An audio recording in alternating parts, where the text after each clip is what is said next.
The Gospel of Luke is a peculiar work to even exist. In the church, Luke was known as a Gentile convert, a physician, and a traveling companion of the Apostle Paul.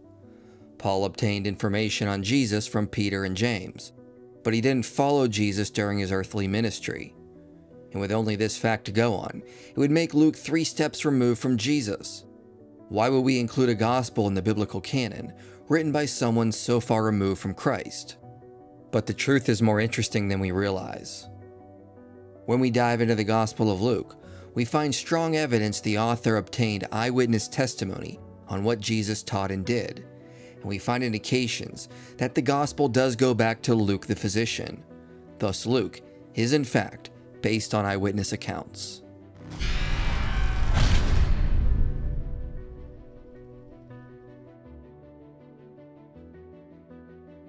As we noted in the last videos on Matthew and Mark, this is one video in a series on the reliability of the Gospels. Many objections that could be raised against the arguments we present here were addressed in earlier videos. So we have good evidence the Gospels are reliable accounts that go back to the historical Jesus. But what evidence is there to argue that Luke did write the Gospel attributed to him? First, the unanimous attestation of the early church is that Luke wrote the Gospel attributed to him, as well as the book of Acts. No one has ever ascribed the Gospel or Acts to another author. Clement of Alexandria said Luke was the author of his Gospel. Irenaeus, Tertullian, and Origen agreed. The Muratorian fragment, which dates to around 150 AD, says, "The third Gospel book, that according to Luke, this physician Luke after Christ's ascension, since Paul had taken him with him as an expert in the way of the teaching, composed it in his own name according to his thinking. Yet neither did he himself see the Lord in the flesh, and therefore, as he was able to ascertain it, so he begins to tell the story from the birth of John." The anti-Marcionite prologue says, "Indeed, Luke was an Antiochian Syrian, a doctor by profession, a disciple of the apostles. Later, however, he followed Paul until his martyrdom, serving the Lord blamelessly. He never had a wife, he never fathered children, and died at the age of 84, full of the Holy Spirit in Boeotia. Therefore, although Gospels had already been written, indeed by Matthew in Judea, but by Mark in Italy, moved by the Holy Spirit, he wrote down this Gospel in the parts of Achaia, and indeed afterward the same Luke wrote the Acts of the Apostles." So we see early texts confirming the tradition that the Gospel author was Luke, a traveling companion of Paul. And when we look at 3 letters attributed to Paul, we see he mentions someone named Luke was with him. In Colossians, it even says Luke is a physician. So the external evidence puts a physician named Luke in the company of Paul, and also confirms that Luke is the author of the Gospel attributed to him. Given how far Luke was removed from Jesus, it is unlikely the church made this tradition up. Leon Morris said, "Luke was not, as far as we know, a person of such prominence in the early church as to have 2 such considerable volumes as these fathered onto him without reason. If people were guessing, would they not be much more likely to come up with an apostle?" Given this, Lucan authorship is more likely to be an authentic tradition. However, as noted at the beginning, how can we trust the testimony of someone so far removed from Jesus? Does the internal evidence confirm the church tradition of Lucan authorship? In truth, Luke was not 3 or more steps removed from the eyewitnesses of Jesus. We have good reason to believe he spent considerable time in Judea and interviewed the eyewitnesses. First, the Gospel opens with an interesting preface. It says he's writing to someone named Theophilus. Given that Theophilus, the dedicatee, is named, he would have known who was writing to him. It's extremely unlikely Theophilus received an anonymous biography. Simon Gathercole notes the author's name would probably have been included outside of the main body, like in a title. The dedication to Theophilus in Luke's Gospel means that the name of the author could hardly have been omitted from the title. And Luke's prologue demands a title with Luke's name, or else the first person references in Luke 1:1-4 would be left hanging. Given that Theophilus would have known who the author was, and that later church fathers unanimously agreed the author is Luke, the simplest explanation is the author of the Gospel was always known to be Luke, which is why we see the same attribution among later church fathers, spread across a wide geographical range.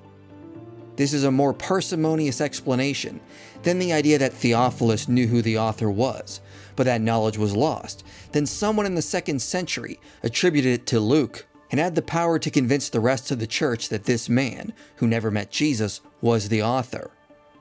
If the tradition of Lucan authorship was made up at a later point, we should see a diverse debate about who the author was. Instead, we see agreement the author was Luke, and the idea at the beginning that the authorship of the Gospel was never known to be anonymous. Not only that, but the preface is meant to indicate to Theophilus and others the historical nature of the whole work. Greg Sterling notes it is one of the most polished sentences in the New Testament. John Moles noted, the preface signals a conscious appropriation of the historical nature of works like that of Herodotus, Thucydides, and Polybius. In other words, Luke intended for his narrative to be read as any other Greek history, and not as fiction. As many observe, not only is Luke or Luke Acts narrative, but it is some sort of historical narrative, that is, a series of past events, and a narrative of past events, especially one drawn up, written up, accurately and in order, and with a beginning and an end. Itself denotes historiography, history itself consisting of things that happened or that were done. After this immediate generic signal, readers must read the rest of the preface historiographically, as the narrative broadly confirms. John J. Peters notes the preface follows a similar method Thucydides employed, and to a lesser extent, the method employed by Polybius. Thucydides indicated the importance of relying on eyewitnesses, and being an eyewitness from the beginning. He also taught one could not write accurately about non-contemporary events, because one would rely on old poets who were inclined to exaggerate. Luke followed these ideas, and says he was part of a group that received information, not simply from eyewitnesses, but eyewitnesses from the beginning. Along with this, Luke follows this by stating that he has investigated everything that goes back to the beginning. This means Luke is claiming his information came from eyewitnesses, who saw firsthand everything he is reporting. He also mentions another group as a source, the servants of the word. Luke used a Greek word that was often used for the Hebrew word hazan, as seen in Luke 4:20.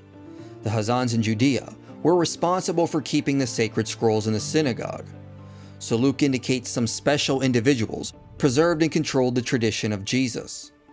The use of the single definite article makes it likely that these were carefully selected eyewitnesses who were trusted with keeping the oral tradition in check.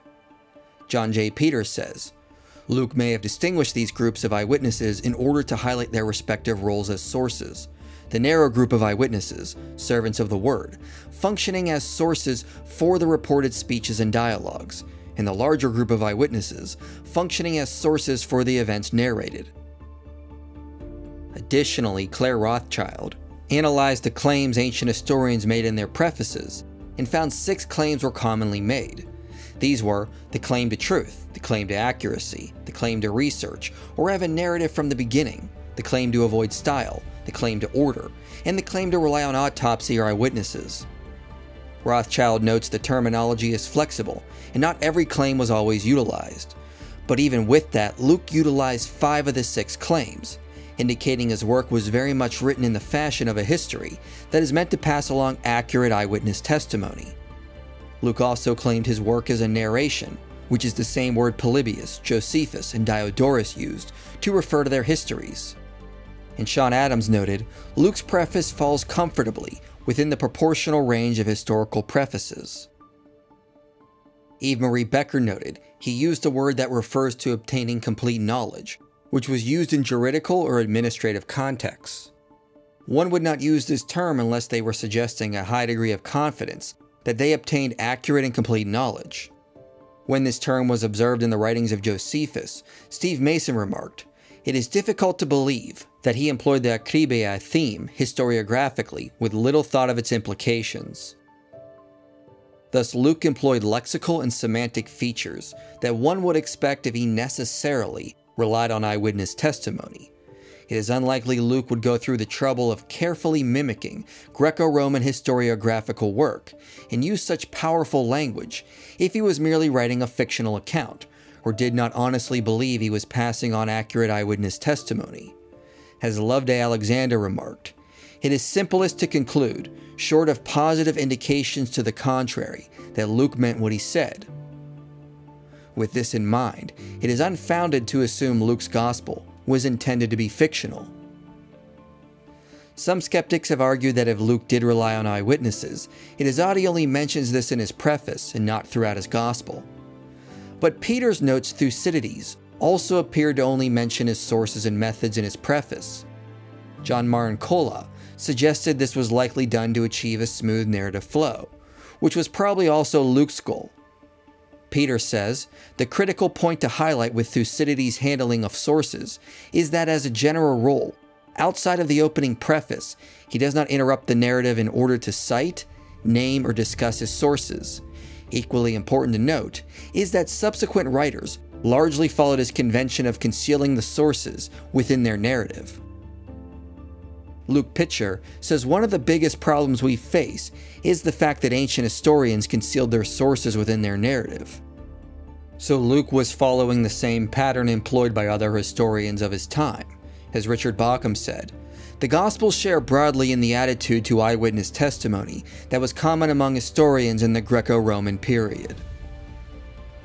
Some argue that Luke implied the written accounts that came before his were in error or inadequate. Since Mark was written before Luke, this could mean Luke was asserting he rejected the reliability of Mark. But Craig Keener says, many think that Luke thus finds fault within the works of his predecessors, but Luke's language is far less harsh than that of writers who genuinely criticized their predecessors. Loveday Alexander adds, the real difficulty with this reading lies not in the parallels or in the verb itself, but in its relation with the text as a whole. For in succeeding verses, Luke, by implication, enlists these same predecessors alongside himself as recipients of authentic tradition, and ranges himself beside them, not against them, with words that seem good to me also.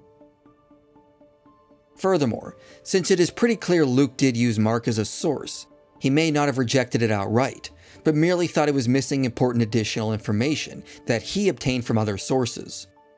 John Peters thinks Luke was claiming former accounts were inaccurate, but suggests Luke is referring to the written accounts that he mentions later in the narrative of Acts, which were those of Lysias and Festus.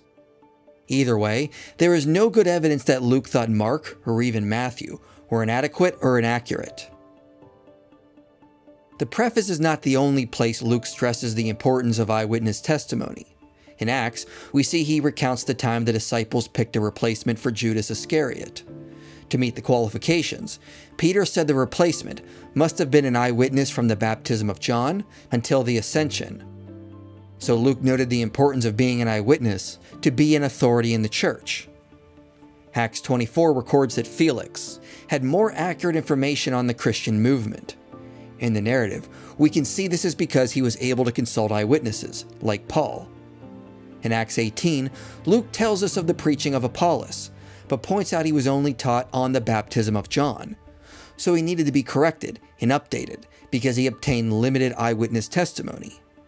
The implication is Apollos was not an adequate deliverer of the word because of his lack of eyewitness testimony. Peter says, Luke's narrative repeatedly stresses examination of eyewitnesses in pursuit of the goal of secure knowledge and secure writing, so also Polybius stresses at critical moments the importance of secure writing. If the author reminds us multiple times throughout his work of the importance of eyewitness testimony, and directly says he obtained eyewitness testimony, if we're being reasonable and apply the principle of charity, the conclusion we should come to is the author likely did consult eyewitnesses of Jesus in order to write his gospel. Luke should be considered innocent until proven guilty. Additionally, we have good reason to believe the author of Luke was a traveling companion of Paul. In Acts 16, 10-17, something peculiar happens. We see the author refers to the apostles in third person before this point, but then he suddenly switches and starts saying we. Colin Hemmer noted, the use of we involves the claim to personal participation. The pronouns return to third person after, but when Paul returns to Macedonia, the pronouns return to first person plural and remain the same until the group arrives in Jerusalem and Paul is subsequently arrested. When Paul is finally sent to Rome, The pronouns again change from third person to first person plural and remain the same until the end. The only other place we see first person pronouns is in the prefaces, where the author is clearly referring to himself. Given this, it is likely the author reintroduced the first person pronouns only later in Acts because he was present for these events. The charitable interpretation is the we sections refer to when Luke was with Paul for his mission work. Some have argued the author of Luke Acts has merely reproduced the diary notes of someone else and didn't change the pronouns to third person. But this explanation runs into numerous problems. Colin Hemmer notes this doesn't fit with the professional style of Luke Acts, which is a seamless narrative. Why should the writer have preserved mechanically the inappropriate pronouns from a narrative by a different, unidentified person? It is a phenomenon oddly out of step with the smooth Lucan unity we have observed, and it is hard to square with arguments for redaction. Second, why only include the supposed first-person pronouns from his source at various times in Acts? Why not insert this in the Gospel and make it seem like you were an eyewitness of Jesus from the beginning? It is also odd the we passages only show up in the prefaces and sections of Acts that would align with the church tradition that the author was a traveling companion of Paul. A more parsimonious explanation is the author was noting when he was present, and he has already set a precedent in the opening verses of the Gospel that he'll use first-person pronouns when it is relevant. It is therefore reasonable to assume he does this later in Acts only because he was present with Paul at these times. On top of this, Colin Hemmer went through the last 16 chapters of Acts, which are comprised mostly of Paul traveling around the Gentile world. He notes there is at least 84 facts in these chapters that are confirmed by archaeology and external sources. To give some examples, Luke notes the proper names of ports, local industries for various regions, the proper lines of borders, slang terminology, specific landmarks, local variations in languages, and the proper titles for local officials. He knows the governor of Cyprus was called a proconsul, while in Philippi they were referred to as magistrates. In Thessalonica, they were called politarchs. In Ephesus, the chief magistrate was called the town clerk, and the ruler of Malta was referred to as a chief. In the story of the shipwreck, Luke knows accurate sailing times of distance to ports, directions of sailing, relevant meteorological factors, the correct naming of villages, accurate nautical jargon, and the presence of superfluous details concerning even significant nautical maneuvers. Richard Hansen noted that Luke's accuracy and vividness here exceeded Thucydides when writing about similar events. Luke also has to cover the political landscape of Palestine from Herod the Great up until around 60 AD. The problem is this period is incredibly complicated. First, Herod the Great rules a united kingdom, but then it's divided between his three sons. Herod Archelaus is never certified as king, but is allowed to reign. Then Archelaus makes a mess of Judea and is deposed. Judea is reduced to a Roman province run by prefects, but the religious leaders are still allowed some role in military power. This lasted until Herod Agrippa was given kingship of the region. He reigned for a few years before dying and is replaced by procurators. However, later Herod Agrippa II is given some power in Judea, but it's limited. The whole issue is very confusing and befuddles even some Roman historians. But Luke easily navigated through this complicated mess where it would be easy to make a mistake. In telling the story of Jesus in the early church, he accurately depicts the complicated political changes, even though that was not his main focus. One does not obtain this kind of accuracy unless they were an eyewitness or were close with the eyewitnesses. This strongly suggests the author was present for the events of Acts and familiar with the eyewitnesses like Paul when he was absent. And this would of course support the church tradition that the author was a traveling companion of Paul. One of the interesting facts about the second we section is it ends by noting the group had arrived in Jerusalem. Then the author implies he separated from Paul for a few years while Paul was in Roman custody. Corresponding with the preface of Luke, this would have been the perfect time for Luke to interview many of the eyewitnesses in and around Jerusalem. so the author indicates he was not several steps removed from Jesus, but would have had access to eyewitnesses before venturing with Paul to Rome, where he might have been able to find more eyewitnesses, like Peter. To support these claims, an important feature of Luke's Acts that indicates he interviewed eyewitnesses is the presence of onomastic congruence in his books. As we noted in the video on Mark's Gospel, onomastic congruence refers to the creation of naming patterns by an ancient author that appropriately reflects the data of relevant prosopographies. In other words, an ancient work has onomastic congruence if the names within the body of the work align with the ratio of names we find from that period. For example, the most popular name in Judea in the 1st century is Simon. If someone was writing a history of Judea from that time, we would expect that one of the most popular names in their work would be Simon. Names like Matthew or Annas should appear much less throughout the work, given they were not as popular as names like Simon or Joseph. We would also expect that because Simon was such a popular name, an author would find a way to distinguish those that have that name, like referring to one Simon as Simon son of Jonah, and another as Simon the Tanner. Whereas less popular names, like Zacchaeus, will have no need for distinguishing them. And if an ancient work contains a naming pattern that aligns well with the distribution of names from that time and place that it purports to come from, this supports its overall reliability. Luc Vandeweghe said, a work with onomastic congruence has 3 factors: a relatively significant number of appropriate proper names, a relatively increased level of detail in proper names, patterns of proper names reflecting the situation on the ground. Seldom will a non-historiographical work surveyed in our study contain any one of these 3 features. It never contains all 3. Vandeweghe put this to the test and surveyed the naming patterns in various ancient works to see which ones would contain onomastic congruence. The Apocrypha Gospels, various tragedies and novels were found to lack onomastic congruence. Surprisingly, even some Greco-Roman biographies failed to achieve onomastic congruence.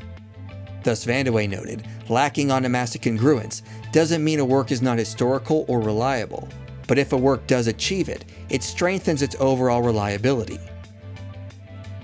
The only biographies that obtained onomastic congruence were Josephus' autobiography, Plutarch's Lives, and Suetonius' 12 Caesars. Craig Keener noted, these biographies marked the height of historical reliability and were written at a time when biographical expectations for historical reliability were at their highest. The fact that Vandeweghe finds onomastic congruence in all 3 supports this conclusion. And as we noted, Vandeweghe also found onomastic congruence in Mark's Gospel, which puts it in a category alongside the most reliable biographies of the ancient world. However, when Luke's Acts was examined, onomastic congruence was found to an even greater extent than Mark's Gospel, which supports Luke's overall reliability. Since the time Vandeweghe published his research on onomastic congruence, he has continued to update and improve his argument when it comes to naming statistics. With the help of the statistician Jason Wilson, he has demonstrated in a statistically significant way that Luke, for example, could likely not have achieved his naming patterns through fabrication, even if he had access to the works of Josephus and a significant amount of appropriate Jewish names. In fact, the Gospels and Acts contain a statistically closer naming pattern to the general population than Josephus does, thus further confirming Luke's historical care and strengthening his claim that he relied on eyewitness testimony. Also supporting the claim that he relied on eyewitnesses is the presence of Semitisms in his Gospel. A Semitism is a characteristic feature of a Semitic language occurring in another language. James Edwards found that the synoptic material, independently found in Luke, contained 400% more Semitisms than the material shared with Matthew and Mark. This material also contained 28 of the 44 named individuals in Luke, and would greatly contribute to his overall onomastic congruence. And this suggests his independent material came from eyewitnesses. The names were also likely included for a similar reason that Mark had named random individuals during the death and burial of Jesus. These were some of the eyewitness sources that Luke relied on for his material that was independent of Mark. For example, Luke 8 lists 3 women, irrelevant for the story of Jesus, along with minor details about them. As we noted in the video on Mark's Gospel, this was likely an ancient practice of stating one's sources within the narrative. When names are listed that are irrelevant to the story, the author is likely telling us the eyewitnesses they consulted. Albert Hochterp and Adalbert Deneau provided a comprehensive list of the available Semitisms throughout Luke Acts, and concluded Luke intentionally varied the Semitisms in his two books and infused them with the rhetorical aims of his prologue. This strengthens Luke's overall reliability and authenticity. To quote, "With details of Semitic language and traditional backgrounds, Luke buttresses the point of authenticity and reliability of his gospel account about Jesus and his movement in early Jewish milieus of the 1st century CE. An example is Luke typically writes Simon Peter in its Hellenized form, but he switches to the Semitic form when he's quoting James. Raymond Martin noted that Luke added to Mark's account of the Transfiguration, but wherever Luke did this, it is significantly more Semitic. This would be unexpected if Luke was merely adding fictional aspects. Luke Vandewey says, "This would be unexpected if Luke used an independent written source from Mark, since it would be highly unusual for it to be consistently more Semitic than Mark, only in places where it does not overlap with Mark. At the same time, it would be strange if Luke supplemented Mark with another written source sporadically, smoothing out the Semitisms only when taking over the Markan text. It seems more likely that Luke supplemented the Markan text with extra material he received from an informant, possibly Peter, adorning it with a narrative style that added weight and authenticity to this setting." Luke's infancy narrative, which recounts the virgin birth, is often assumed to be late fiction, but it is replete with Semitisms. Based on manuscript evidence, Richard Fellows noted that Luke typically refers to Mary with a Semitic variant of her name, but in Luke 2:19 and Acts 1:14, he uses the Greek form of the name. These seem to be Luke's editorial notes and are distinct from the Semitic tradition he inherited. The infancy narrative is also filled with allusions and quotations to the Greek Septuagint. Stephen Ferris notes this section of Luke's Gospel, including the hymns, is very similar to the Septuagint and has an apparent Semitic nature. However, when we read the prefaces and the we sections of Acts, we find something interesting. We observe very few Semitisms and biblical allusions. If it was merely the author's style of writing in a Semitic fashion, why is it oddly lacking in his preface and the we sections? We see a distinction between material, where the author claims to be present, and material that would have come from eyewitnesses of Jesus and the early church. This suggests Luke received his material on Jesus, like the infancy narrative, from a Semitic-speaking source, and combined it with his own notes on his travels with Paul. The Semitisms throughout his Gospel, combined with onomastic congruence, suggest Luke was getting his information from eyewitnesses. Not only does Luke tell us he was a traveling companion of Paul and did consult eyewitnesses, but the internal evidence of Luke Acts confirms this as well. Finally, another interesting aspect of Luke's Gospel is it contains more medical language than the other three Gospels. The church tradition is the author was a physician. If this is true, we should expect that he would have written in a way that would have subtly revealed knowledge of medical phrases and ideas. In the 19th century, W.K. Hobart documented numerous instances of medical terms throughout both works, and used this to argue the author was a physician. But in 1919, Henry Cadbury responded to Hobart and argued many of the terms that Luke used, which Hobart classified as medical, could be found throughout other ancient works, like the Septuagint, the writings of Josephus, the Lives of Plutarch, or the works of Lucian. These works have almost all the medical terms that Hobart observed in Luke Acts. Cadbury was correct to say that Hobart overextended his claim that the mere presence of terms found in medical treatises is enough to demonstrate the author was a physician. But this doesn't mean the argument is entirely useless. One can still make a case that the Gospel coheres with the church tradition that the author was a physician, given the amount of medical language when it is compared to the other three Gospels. As Werner Marx said, commentators who followed Hobart, like Zahn, Harnack, Plumer, and Creed, all agree that Hobart overextended himself, but they, after sifting Hobart's list and sometimes finding new instances of medical language in Luke, all agree that there remain a number of good references demonstrating Luke's penchant for a physician's specialized vocabulary. Recently, Annette Weisenreiter updated the argument and pointed out one cannot simply compile a list of the terms in Luke Acts and conclude the author must have been a physician. Instead, one must focus on the way Luke writes and how he uses ancient medical language. To quote, "One thing we can say with certainty, the author of the Gospel of Luke had some knowledge of ancient medicine." This is supported by a recent and extensive analysis of documentary papyri by Thomas Grafton. He said, "By comparison, Luke's writings make more frequent use of named illnesses than what we find in the documentary papyri." Luke Vandewey adds, "The Thesaurus Linguae Graecae, a searchable database of over 11,000 ancient Greek documents and 125 million words, now allows us to determine that some of Luke's words are indeed used exclusively by medical writers." A notable example is seen in Luke 18:25, where he changes the Greek words for both eye and needle. The combination of these words are only seen in 3 other ancient works: Galen's Medical Glossary of Hippocrates, another text of Galen, and in a text of the physician Oribasius. At one point in Acts, Luke uses a Greek word for upper. All other ancient uses of this word are only found in medical writings. Luke, however, uses it in a non-medical context, which could betray familiarity with the term, where he used it without thinking.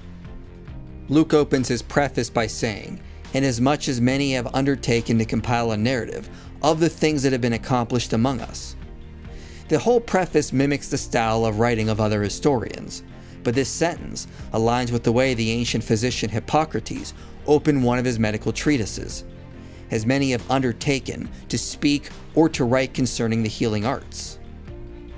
Luke is the only gospel to record Jesus' statement, "Physician, heal yourself." It is stated as a proverb that Luke would have recognized. He also demonstrates grace towards his fellow physicians when he recounts the events surrounding the woman with the issue of blood. Mark wrote, "Now a certain woman had a flow of blood for 12 years, and had suffered many things from many physicians. She had spent all that she had and was no better, but rather grew worse."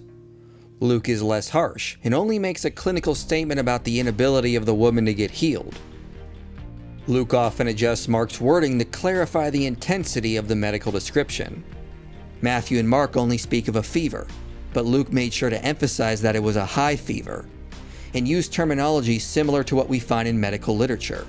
It was common for physicians to distinguish between high and slight fevers, something Luke would have been aware of, whereas the other Gospels would not. Matthew and Mark only say a leper came to Jesus, whereas Luke speaks of a certain man being full of leprosy. We would expect a physician to want to note the advanced state of the disease, instead of merely stating he was a leper. Luke is the only Gospel author to record a man healed of dropsy, and he even uses the correct medical term. In Luke 8, he adds to Mark's text of the Gadarene to include a comment about his going into the desert and living alone for a long period of time, which is in line with comments from Aretaeus and Silas Elleranius about the disease of mania. In Luke 13, he mentions a woman being healed of an 18-year back condition. In both of these accounts, Luke includes a reference to the length of illness, which was important for diagnosing someone in ancient medical literature. Weisenreiter says, "The Lucan author's emphasis on the duration of an illness through the mention of an uncertain period of time, or a precise number of years, is striking in comparison with the versions in the Gospels of Mark and Matthew.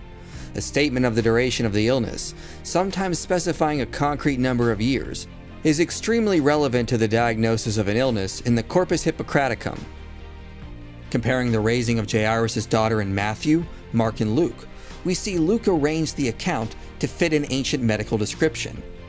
Luke emphasized the age of the girl, the time she is given something to eat, and adds the return of her spirit. This can be explained in Luke's understanding of the incident as a case of hysteria phenomena, which was thought to impact women linked with virginity or widowhood. Symptoms were thought to include difficulty breathing, the inability to eat, and paralysis. Ancient doctors related anecdotes of patients being without breath for many days without passing away. A return of breath was not always linked to prior death, so Luke may be taking Jesus' comment that she was not sick but asleep as being literally correct. Thus Luke seems to have understood this as a healing account. Werner Mark said, Luke's medical pneuma surfaces in his report of the raising of Jairus' daughter, when Jesus said to her, "Get up, little girl," and incidentally, Luke reports that she got up at once, another clinical word, and that Jesus ordered some food for her, a feature of Greek medicine. Annette Weisenreiter said, when we compare the description in the illness narratives of the Gospel of Mark with those of the Gospel of Luke, we encounter not only a quantitative increase in illness and healing stories, but marked differences in the depiction of the symptoms and the associated effects as well. Weisenreiter lists many other instances which align with the way a physician would write. Similar to how monetary aspects of Jesus' teachings seem to have stuck in the mind of Matthew, the tax collector, if Luke was a physician, we would expect medical aspects of Jesus' ministry would stick in his mind, and he would describe ailments and healing processes more like a physician, and this is what seems to be the case in Luke's Gospel. Additionally, contra Cadbury, comparing Luke to larger ancient corpuses is not a fair comparison. Josephus and Plutarch wrote far more than the two books of Luke. The Septuagint is a far bigger corpus as well. The works of Lucian are less extensive, but Lucian was well educated and interested in medical subjects. E.T. Withington noted he was a traveling show lecturer, ready to give a rhetorical exhibition on almost any subject. Given how much more exhaustive these authors were, we would expect them to have a larger vocabulary, so contrasting them to the length of Luke Acts is not an equal comparison.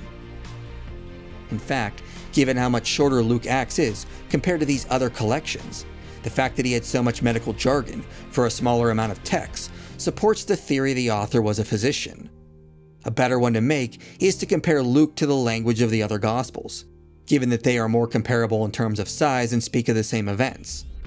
And when we do this, we find Luke stands out in terms of medical language.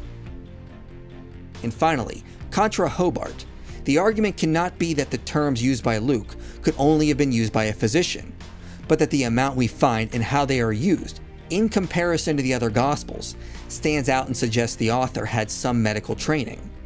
And although this cannot itself prove the author was a physician, it does lend credence to the church tradition that the author was indeed Luke the physician. So when we look at the data, we see the author reported he interviewed eyewitnesses of Jesus and emphasized the importance of eyewitness testimony. He also mentions he was present with Paul during his travels, and the text implies he would have had a perfect opportunity for about 2 years to interview eyewitnesses. Supporting this, we see Luke Acts contains onomastic congruence, something only the best biographies of the ancient world could achieve. The odds of a fictional biography achieving this is highly unlikely. It's far more likely he got his information from eyewitnesses. Additionally, Luke Acts contains a high degree of Semitisms, and yet surprisingly, they are lacking in the we sections of Acts, which indicates his information on Jesus came from Aramaic speakers and are distinct from the sections describing his own travels. And finally, his gospel is filled with language that we would expect a physician to utilize. All this makes a strong cumulative case the unanimous testimony of the Church Fathers is correct. The Gospel author was indeed Luke the physician, a traveling companion of Paul. And this is on top of all the evidence which overwhelmingly confirms the reliability of the Gospels. As stated before, we are not dealing with late legends, but reliable and authoritative accounts that go back to eyewitnesses. Therefore, the external and internal evidence confirms the church tradition of Lucan authorship. Luke's Gospel is based on eyewitness accounts on the life and teachings of Jesus.